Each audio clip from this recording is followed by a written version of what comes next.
జై శ్రీరామ్.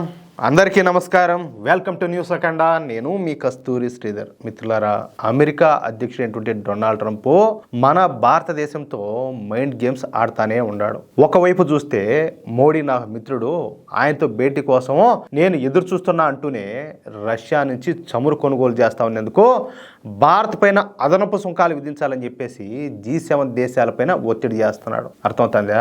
ఆయన ఒత్తిడికి తలొగ్గి అవి కూడా మన భారతదేశం పైన మరిన్ని సుంకాలు విధించేదానికి సిద్ధమవుతా ఉన్నట్టు తెలుస్తుంది. మన భారతదేశం పట్ల ఈ ట్రంప్ చేస్తున్నటువంటి ద్వంద్వ వైఖరికి ఇది చక్కటి నిదర్శనం అని చెప్పుకోవచ్చు.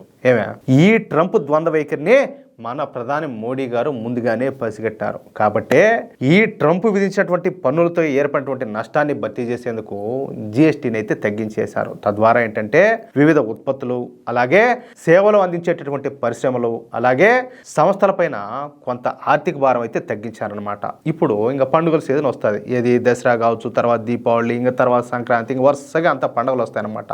ఈ పండుగల సీజన్ మొదలయ్యే ముందు ఈ GST తగ్గించి వివిధ వస్తువుల ధరలు తగ్గేలా చేయడం ద్వారా వాటిని ప్రజలు ఎక్కువగా కొనుగోలు చేసేందుకు వీలు కల్పించారన్నమాట. కాబట్టి ఈసారి పండుగ సీజన్లో అన్ని కంపెనీలు కూడా ఇబ్బడి ముబ్బడిగా లాభాలు ఆర్జించే అవకాశం అయితే ఉండాలి.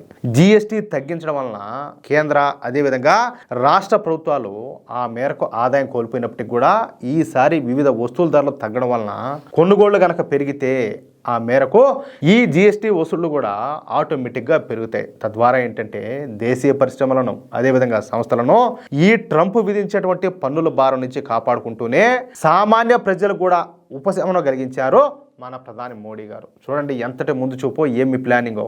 కాబట్టే ట్రంప్ని ఎదుర్కోవడంలో ప్రధాని మోడీ గారు చాలా తెలివిగా వ్యవహరించారని చెప్పుకోవచ్చు. అయితే ఈ డొనాల్డ్ ట్రంప్ సామాన్యుడు కాదు కదా, ఇంతటితో ఆయన ఆగడం వల్ల G7 దేశాల చేత మన భారతదేశం పైన ఈ అదనపు పన్నుల భారాన్ని విధించబోతున్నారని చెప్పేసి అయితే స్పష్టం అయితే అవుతుంది. దాంట్లో మాత్రం డౌట్లే.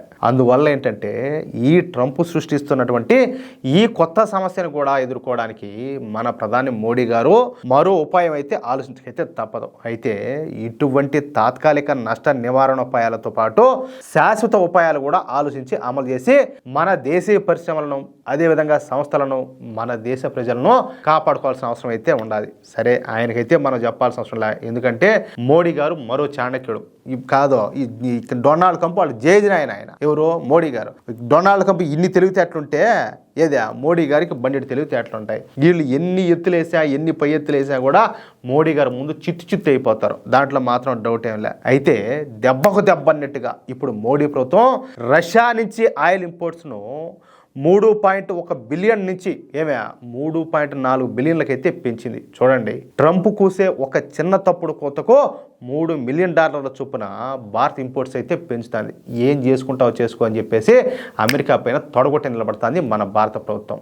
ఏది ఏమైనప్పటికీ కూడా ఈ కంపు బెదిరింపులకు ప్రధాని మోడీ గారు లొంగరనే విషయం ట్రంప్కు బాగా అర్థమయ్యేటట్టయితే చేయగలిగినారన్నమాట. అది విషయం. అదే గనక ఒకవేళ మోడీ గారు కానీ, భారతీయ జనతా పార్టీ ప్రభుత్వం కానీ కాకుండా ఎవరైనా మన దేశంలో ప్రభుత్వం అంటే ఒకసారి ఊహించుకోండి, వీళ్ళు కాదు చైనా దెబ్బకే గజ గజ గజ గజ వణికిపోతారు. అలాంటిది అమెరికా అంటే ఇంకా సాష్టాంగ నమస్కారాలే కదా. అలాంటిది అమెరికానే ఢీ కొడుతున్నటువంటి మొనగాడు మన నరేంద్ర మోడీ గారు. నరేంద్ర మోడీ గారి అభిమానిగా నేనైతే గర్వపడుతున్నా. మిత్రులారా, ఈ న్యూస్ కనుక మీకు నచ్చినట్లయితే ఖచ్చితంగా ఈ న్యూస్ నలుగురికి షేర్ చేయండి. అలాగే ఈ వీడియో పైన మీ యొక్క అమూల్యమైనటువంటి అభిప్రాయాలను కామెంట్ రూపంలో తెలియజేయండి. ఇంకో విషయం ఏంటంటే, ఇంతవరకు మీరు గనక మన ఛానల్ని సబ్స్క్రైబ్ చేసుకున్నట్లయితే ప్రతి ఒక్కరు కూడా మన ఛానల్ను సబ్స్క్రైబ్ చేసుకోండి, సపోర్ట్ చేయండి ప్లీజ్. జై శ్రీరామ్, జై హింద్.